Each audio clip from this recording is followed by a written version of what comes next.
concentrate our attention on the Divine Master who is seated on the throne in front of us, whose teachings we are contemplating on Tuesdays. Let us pray to Him for peace and joy in the life. Shanti Shanti Hari Om Tat Sat. Peace, peace, peace be unto all. Om Stapakaya Dharmasya Sarvadharma Swarupine Stapakaya Dharmasya Sarvadharma Swarupine Avadara Varishtaya Ramakrishna Te Namaha. Asato ma sadgamaya tamaso ma jyotirgamaya mrityormamritangamaya. Om Shanti Shanti Shanti. Let us offer our salutations to Sri Ramakrishna, the embodiment of spiritual ideas, who integrated all the religions of the world, who gave authenticity to the message of Vedanta. He showed it is possible to live a life of spirituality in this world, even though we might be surrounded by different atmosphere. It is possible, and Sri Ramakrishna has shown through his life how the spiritual goal could be reached in the present life itself. But then it requires strong determination to reach the spiritual goal. It means we should be remarkably courageous and bold. It is the life of the strong. We should not yield to anything that is degrading, distracting us from our path to perfection. The disease of worldliness has become so chronic, it requires systematic treatment. That systematic treatment is spirituality. How difficult it is to understand this fact. So it is very important to study life and teachings of the great masters. They are our source of inspiration. Spirituality is not speculation, it is not imagination, it is not dreaming. The more we take up this life with all earnestness, the quicker we come to know this fact. Sri Ramakrishna was on his way to the temple of goddess Siddheshwari. God manifests in so many ways. Are there not so many types of human beings? So many types of creatures? How there is varieties in this creation. Variety. That is creation. That is the beauty of creation. No one individual is like the other. No one form is like the other. Some marked differences are there in every form. Each individual is endowed with definite qualities, definite tendencies, different ways of life. So, the same reason holds good. God assumes innumerable forms. Millions and millions of forms of God are there. Let us not be frightened about the forms. The creation has so many wonderful things. Take what you want. There is a lot of food stuff, varieties of food dishes are there. Take what you want. There lies your wisdom. In the same way, there may be infinite forms of God, infinite ways of life. Take what you want. That's the point we should understand. And here Sri Ramakrishna is showing an ideal, even how when we come to temple we should act upon, how our attitude should be, how we should set up our mind. We are coming to the abode of God. Temple means the abode of God, where we worship the form of God and we feel the tremendous spiritual power in the temple where the services are done meticulously. God's glory, God's beauty is everywhere, but it manifests through some medium in more effective way. Temple is one such place. So it is very important for us to follow certain things, certain traditions to maintain the sanctity and purity of the temple. As soon as the people enter, they should feel immense peace. So, it means we should maintain the atmosphere. It's very important. Now Sri Ramakrishna is coming to the temple. He said he is going to temple. He should take something as an offering.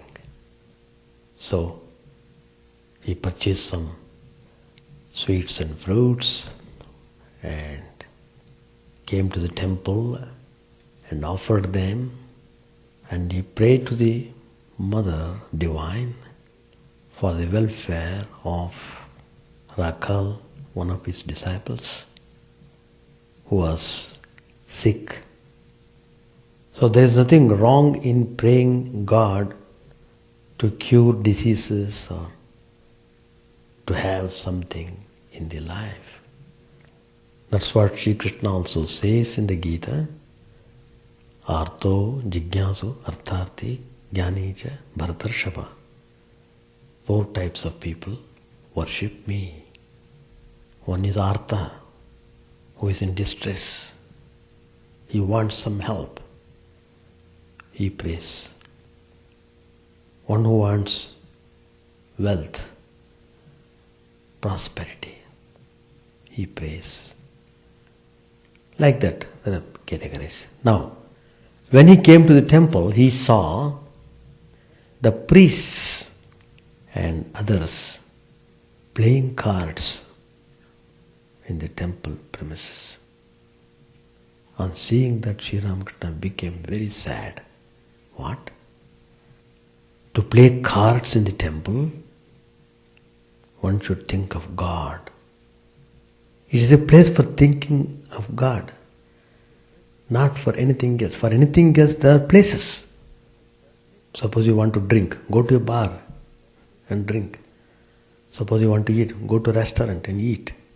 Places are there meant for specific purposes. Have them. But when you come to temple, you must set your mind on thinking about God. Then only you will have the desired result. Why people are not feeling so much enthusiastic about spiritual life? Because of these loopholes. They are not very particular about their life. They are very careless, abstinate, indisciplined.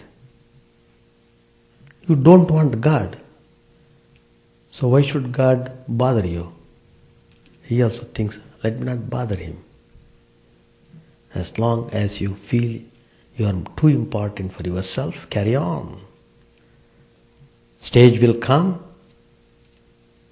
when you will realize that you are not able to do anything on yourself, then you really aspire to have the vision of God. That is why we see Sri Ramakrishna telling again and again, one cannot realize God without renouncing lust and gold. See, our mind is simply taken away by these two forces. One is lust, another is wealth, money. Money, money, money, money, money, money. Even if you had $1 billion, still he wants more money. More money, more vices.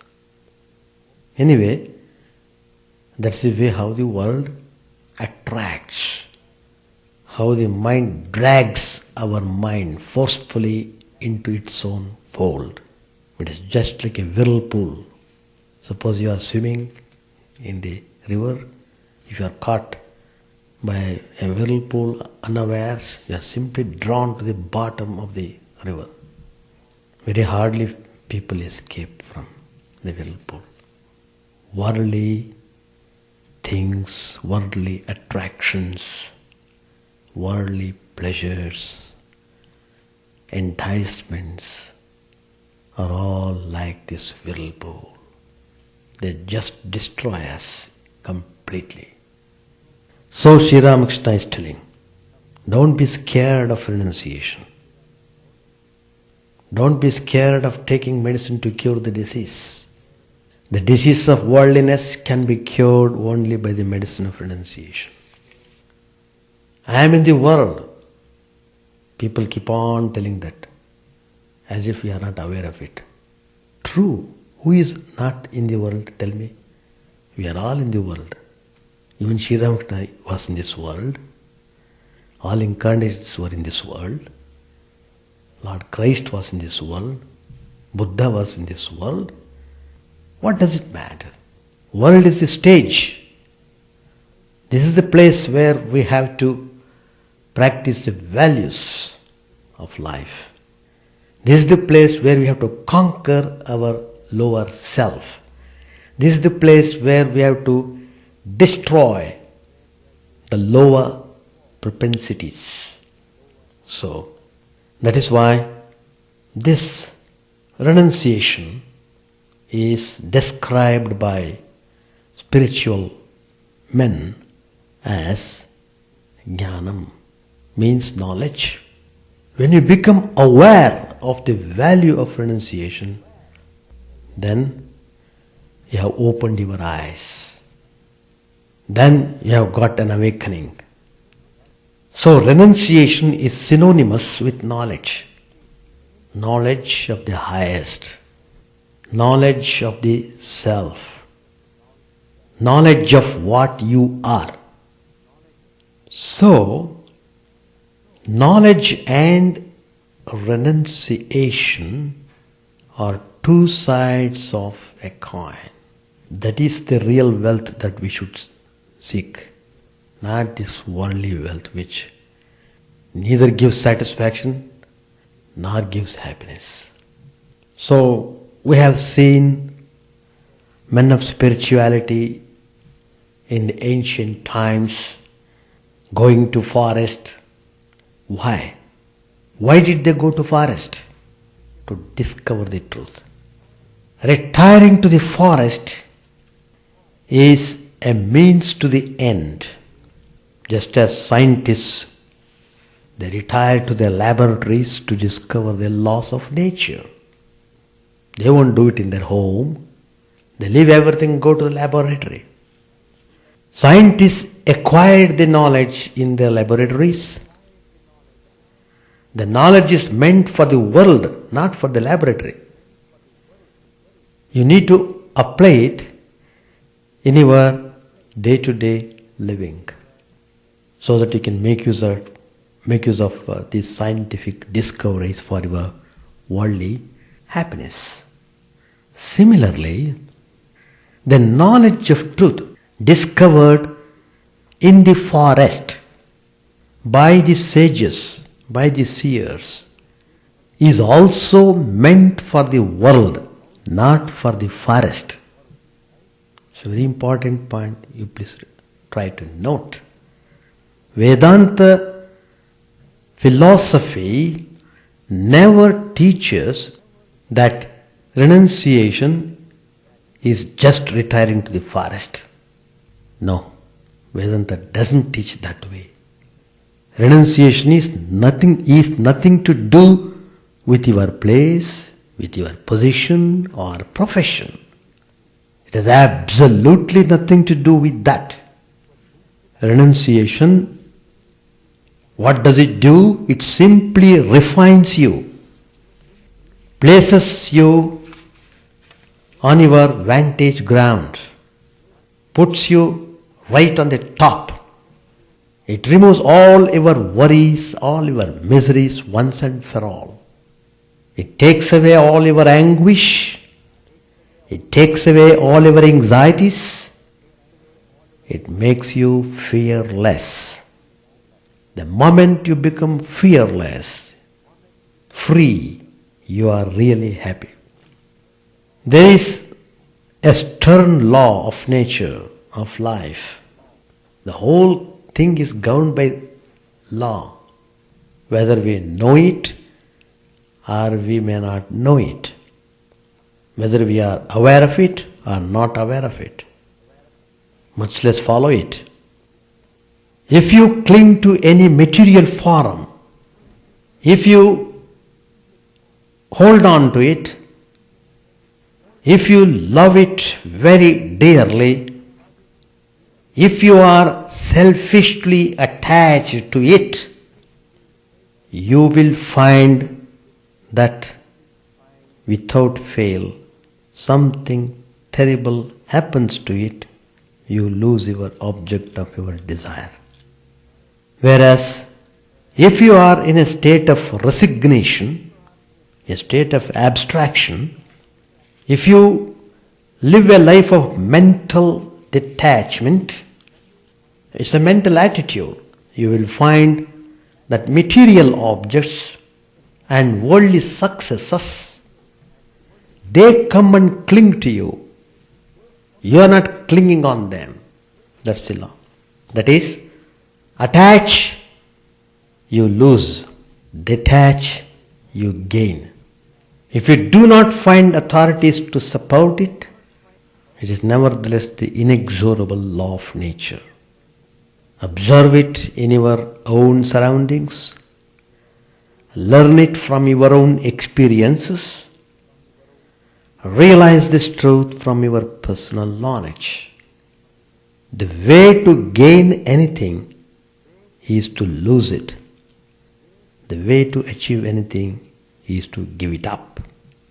Now, let us take some examples to understand this idea more clearly. The phenomenon of color substantiates this truth. Physics explains the principle underlying the phenomenon of color. How? You know, light consists of 7 colors. Just as music has 7 musical notes, sarigama padani. In the same way, the color has got 7 colors. Violet, indigo, blue, green, yellow, orange and red. These 7 colors are classified. Now, you see an object when it is bathed in light. In fact, when you see an object, you see it by the light that it reflects. Suppose there is a red rose. It appears red because it reflects red color only. It absorbs the other 6 colors and rejects red color. In short, a rose is red not because it has red in it, but because it gives away red. The same principle applies to any other color. When an object takes in all the colors,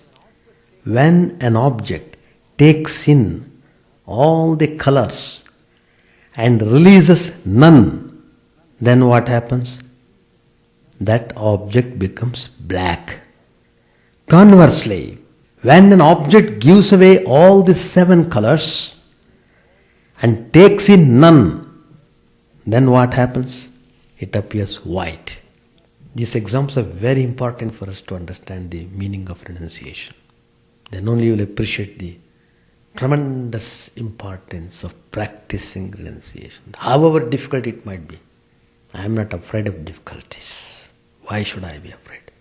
The more you are afraid, the more it kills you. The only way to get over being killed is to be strong, be fearless. That's all. Why should you be fear? Always dwell upon strength. Think positively. I am strong in every respect. Keep on meditating on this idea of strength more and more, every moment of your thinking, doing, in every way, in every respect. So, when an object gives away all the 7 colors and takes in none, it appears white. It is very strange, but it is a law. The same law holds good in your life as well. Let us apply this to the life. You arrogate a thing to yourself, you lose it. Do not claim anything as yours, you gain everything. Once upon a time, there lived a king. One day, he called his chief minister and wanted to know whether there is anybody who is of perfect renunciation. Just he wanted to know whether any such person, any such great man is living in his country, in his state. The chief minister took it very casually and he said, "Oh, there is one in every street corner." He just made a statement, but the king took it seriously. See, you should not cut jokes at the king. You must be very careful. But anyway, after some time the king asked him, "Well, I wanted to see, you are telling in every street corner there is one man of perfect renunciation. I want to meet him." So he told him, but the chief minister kept quiet, kept silent, didn't act upon. Then the matter really became very serious. And he said, "Look, why are you not paying attention to what I have told you to do? I wanted to see and meet a person of renunciation, but you are not carrying out my orders. If you don't do it within 3 days, you will lose your job." Then the matter became very grave and the chief minister became really panic because he will lose his job, he will lose all his position, place, everything. People will laugh at him. So, without losing time, he went out, searched for such a person everywhere. But is it so easy to get a person of perfect renunciation? Not easy. So, then he thought of a plan. He contacted a young man and he told him, "Look, you please behave like a man of renunciation because the king wants to see one. I am bringing the king. But you behave in such a way that you desire nothing, you want nothing. And I will give you very high amount wealth to you. Don't worry about your future. I will look after your prospects. Like that, he tempted the young man. And who is telling? Chief Minister of the state is telling, not simply somebody else. So the young man really thought, because he had no job, and he thought, why not? I became a rich man in overnight. It should be very simple for me to act. So he agreed. So next day, the chief minister told the king, Your Majesty, please come, we shall go. And the king wanted to go with all the people, with the ladies and all the officials of the palace, everybody. They wanted to go in a big procession. They wanted to go and see the holy man. So they all came, and the chief minister took him towards a tree where a young man, good looking and with shining eyes and good form, wearing a ochre cloth, sitting in meditation. The king was, at the outset, he was very much impressed by first of all, he's a young man. So, anybody for that matter, if he is young, he looks very beautiful. Anybody. So, and added to that, he is behaving like a saint. So the king was very respectful, and he himself went and offered his salutations to him. And all the ladies who came along with him also, they offered their salutations. And the chief minister also had to do, because the king is doing, he should not simply stand behind. So he also went and offered his salutations to that young fellow. So he was very much pleased by this man of renunciation and offered him lots of money, clothing, food, everything. So he had brought lots of things to offer to him. Big trays. Everything was being brought. Every time it was being offered, the monk was telling him very politely but firmly, he told the king, take it away. I don't need any of these things. Take away. And the king was amazed, seeing that he is not accepting anything. Even the dead body will open its eyes if the money is shown to it. How is it?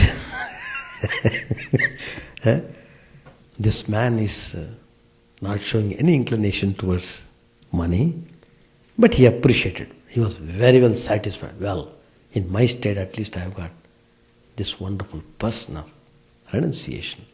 So he was completely satisfied and returned to the palace. Then immediately afterwards the chief minister rushed back to this young man. He brought a bag of gold, because he had told that he would give him. So he appreciated him for his outstanding performance. And he offered him the bag of gold. But to his amazement, this young monk, who pretended to be a monk before, now he is telling him to take it away. He could not believe himself. What? I understand when the king offered, he refused because I had told him. But he is refusing even now. So he was confused. So he wanted to make sure whether he is pretending or really he doesn't want. So he said, well, the play is over. The king has gone back. Now you may accept what I had promised you. Don't hesitate to take. Then that young man said, words of wisdom. Sir, I have seen just now the beauty of life. I have learnt a great lesson today. I pretended to be a monk of renunciation for a while, for which the king, the queen, the prince, the princesses, and you too, all fell at my feet. I put on just an act of renunciation, a show of abstraction, and so much wealth and reverence were showered on me. What would I not achieve if I sincerely gave up everything? Realize that, sir, and take back your bag of gold. In Sanskrit, we have two most significant words. Today I am dealing mainly with Vedantic principles. Sometimes this Vedantic injection is required. Vedantic shots are required. It removes all your superstition, makes you wide awake. In Sanskrit, there are two significant words. One is bhoga, another is yoga. Bhoga, yoga. Bhoga means enjoyment. Yoga means renunciation. People take these two words as antonymous. That is, they believe bhoga is diametrically opposite to yoga.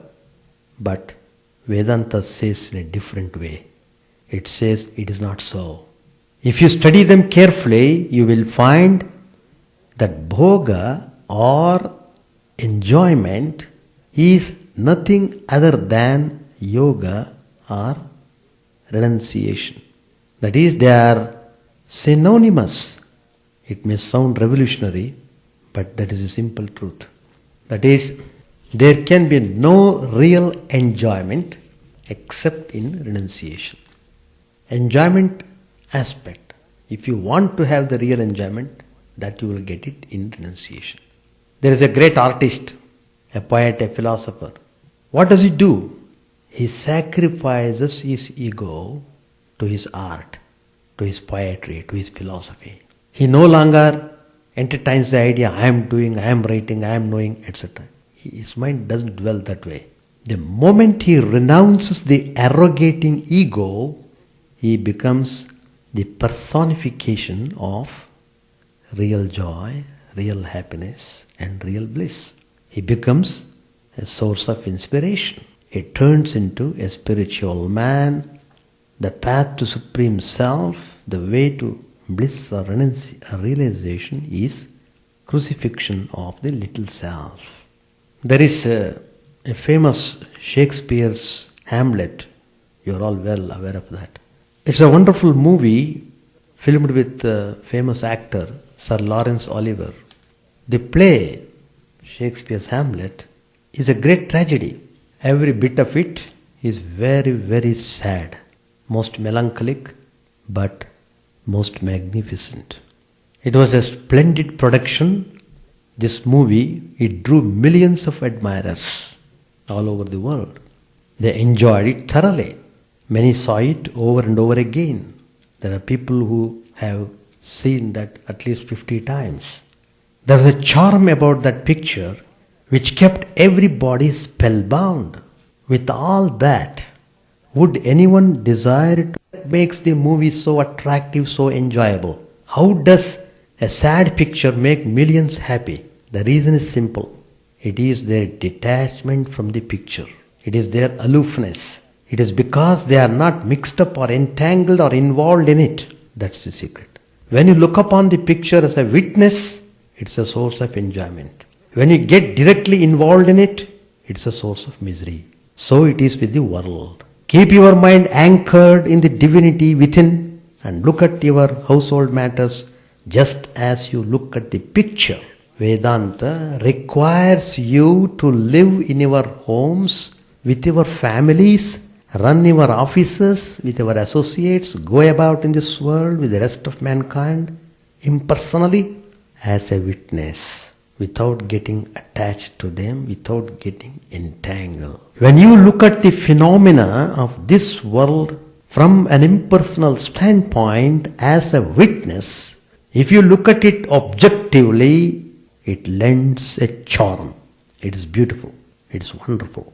You enjoy every bit of it.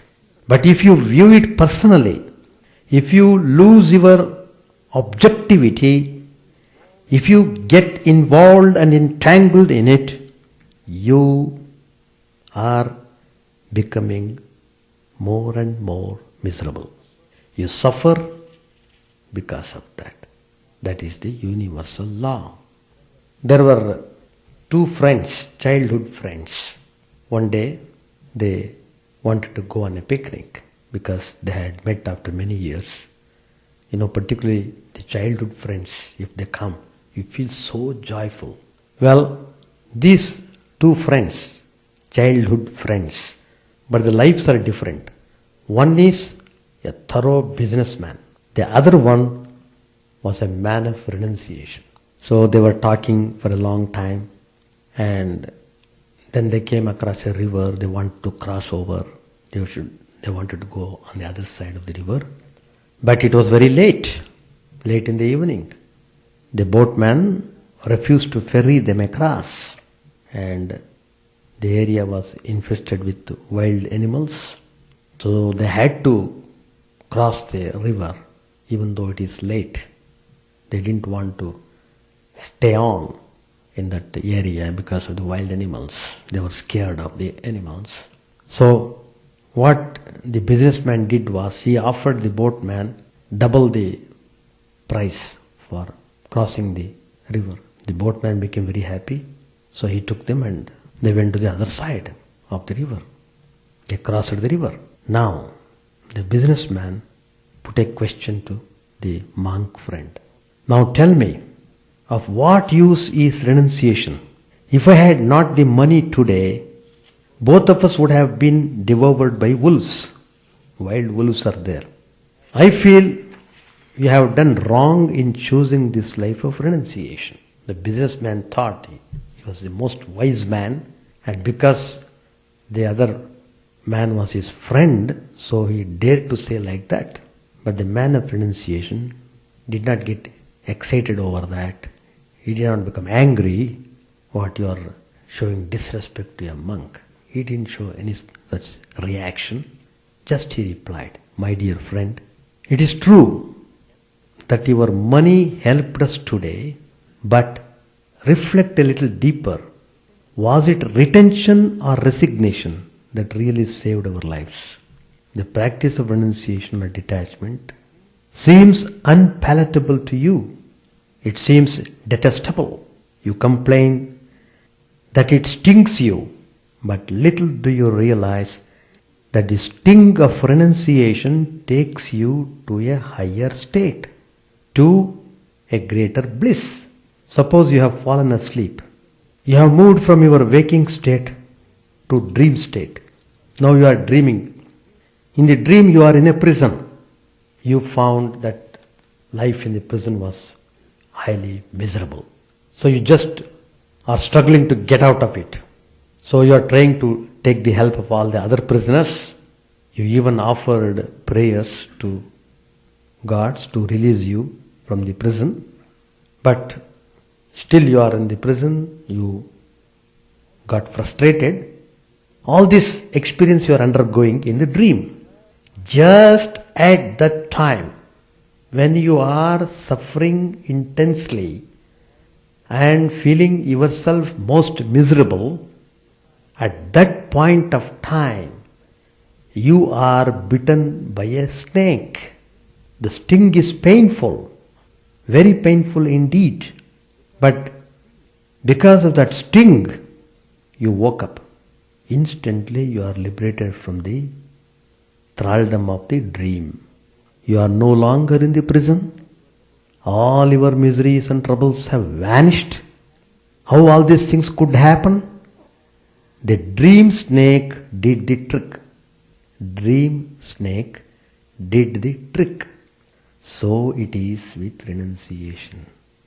Renunciation is like the snake in the dream. Its sting may seem to be painful, but it is extremely gainful. It takes you to the next plane of consciousness. It assures you to the eternal bliss of realization. So, renunciation has got that supreme value.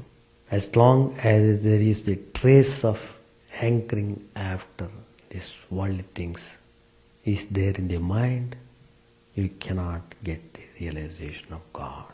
So, all the spiritual disciplines, all the yogas, all the religions of the world, they teach you to reach the goal only.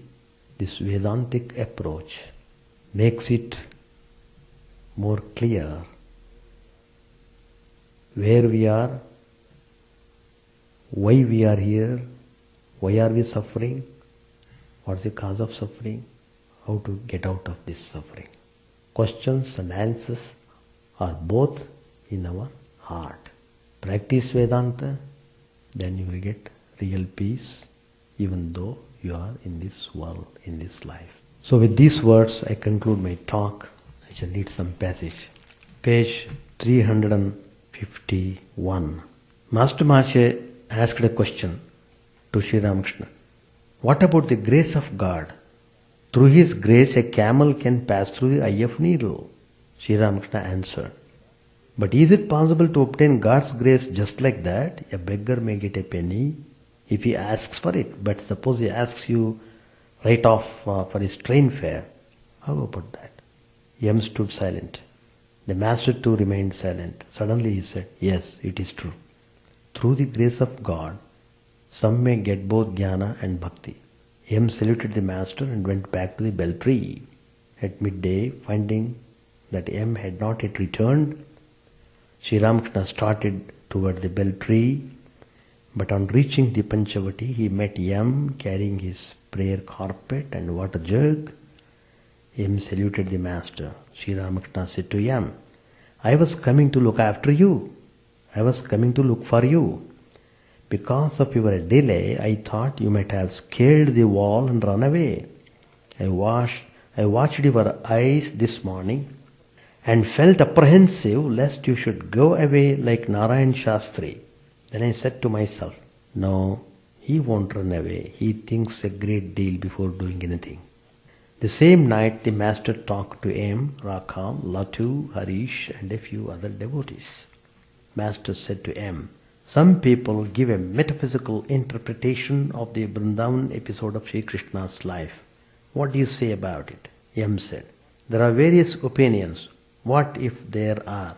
You have told us the story of Bhishmadeva's weeping on his bed of arrows because he could not understand anything of God's ways. Again you have told us that Hanuman used to say, I don't know anything about the day of the week, the position of the stars and so forth. I only meditate on Rama. Further, you have said to us that in the last analysis there are two things only, Brahman and its power. You have also said that after the attainment of Brahmajnana, a man realizes these two to be one, the one that has no two. Master said, yes, that is true. Your ideal is to reach the goal. You may reach it by going either through a thorny forest or along a good road. Diverse opinions certainly exist. Nangta used to say that the monks could not be feasted because of the diversity of their views. Once a feast was arranged for the sannyasis. Monks belonging to many sects were invited. Everyone claimed that his sect should be fed first, but no conclusion could be arrived at. At last, they all went away and the food had to be given to the prostitutes. Master Maharshi said, Totapuri was indeed a great soul. Master said, but Hazra says he was an ordinary man. There is no use in discussing these things. Everyone says that his watch alone gives the correct time. You see, Narayan Shastri developed a spirit of intense renunciation. He was a great scholar.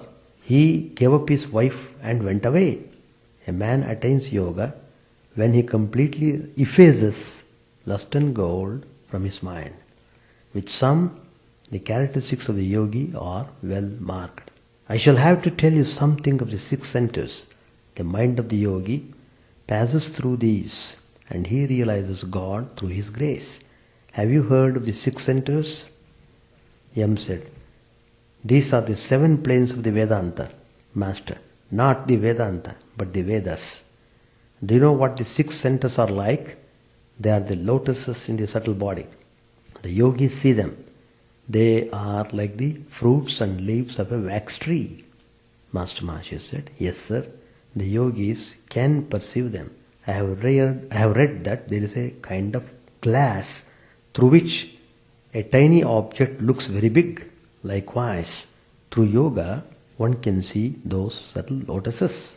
Following Sri Ramakrishna's direction, Yam spent the night in the hut at the Panchavati. In the early hours of the morning he was singing alone, I am without the least benefit of prayer and austerity, O Lord. I am the lowliest of the lowly, make me pure with thy hallowed touch. One by one I pass my days in hope of reaching thy lotus feet, but thee, alas, I have not found. Suddenly M glanced toward the window and saw the master standing there.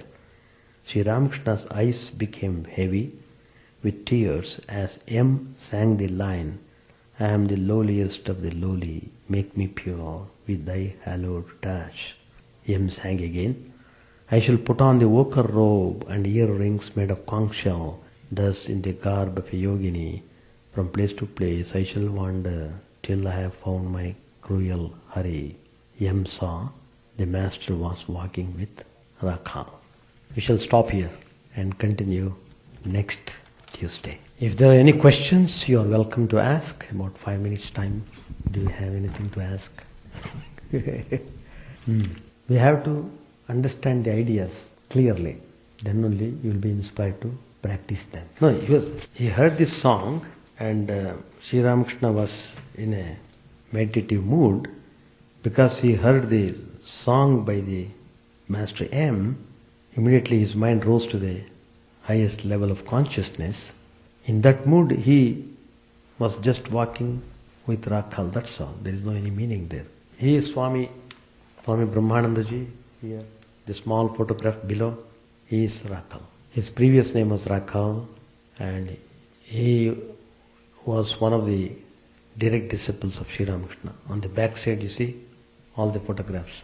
They are all direct disciples of Sri Ramakrishna. And Brahmanandaji is one of them. And he was the first president of the Ramakrishna Mission, which was founded by Swami Vivekananda. And all these disciples got spiritual training and realization by the grace of Sri Ramakrishna. Ramakrishna Mission, I am telling. Ramakrishna Mission, first time. He started in India. When he first established the mission, he made Brahmanandaji the president of the Ramakrishna Order of monks. Chicago Center was not started by Vivekananda. Vivekananda started the society only in New York and he started the center in San Francisco, not here. Here, whenever he would come to Chicago, he would stay in Hale Sisters' home. They are fully satisfied. Very good. Sign of progress. Alright, we shall conclude. And we have got every day evening service at 6 o'clock. So attending this service is also part of the spiritual discipline to that extent that evening time is utilized for the worship of God. So you are welcome to participate in the service and tune your mind to the divine as much as possible. Chant the name of the Lord and His glory unceasingly, that the mirror of the heart may be wiped clean and quench that mighty forest fire, worldly lust raging furiously within. O name, stream down in moonlight on the lotus heart, opening its cup to knowledge of thyself.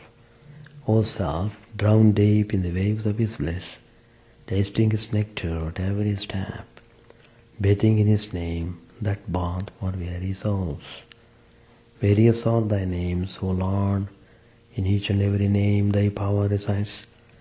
No times are set, no rites are needful for chanting of thy name. So vast is thy mercy, how huge then is my wretchedness, who find in this empty life and heart no devotion to thy name. O my mind, be humbler than a blade of grass, be patient and forbearing like a tree. Take no honor to thyself, give honor to all. Chant unceasingly the name of the Lord. O Lord and soul of the universe, mine is no prayer for wealth or retinue, the playthings of lust or the toys of fame. As many times as I may be reborn, grant me, O Lord, a steadfast love for thee. A drowning man in this world's fearful ocean is thy servant, O sweet one. In thy mercy consider him as dust beneath thy feet. Oh, how I long for the day when the instant's separation from thee, O Lord, will be as 1,000 years, when my heart burns away with its desire, and the world without thee is a heartless void. Prostrate at thy feet let me be, in unwavering devotion, neither imploring the embrace of thine arms, nor bewailing the withdrawal of thy presence, though it tears my soul asunder. O thou who stillest the hearts of thy devotees, do with me what thou wilt, for thou art my heart's beloved, thou and thou alone. O Lord, lead us from the unreal to the real. Lead us from darkness to light, and lead us from death to immortality. May all be free from dangers.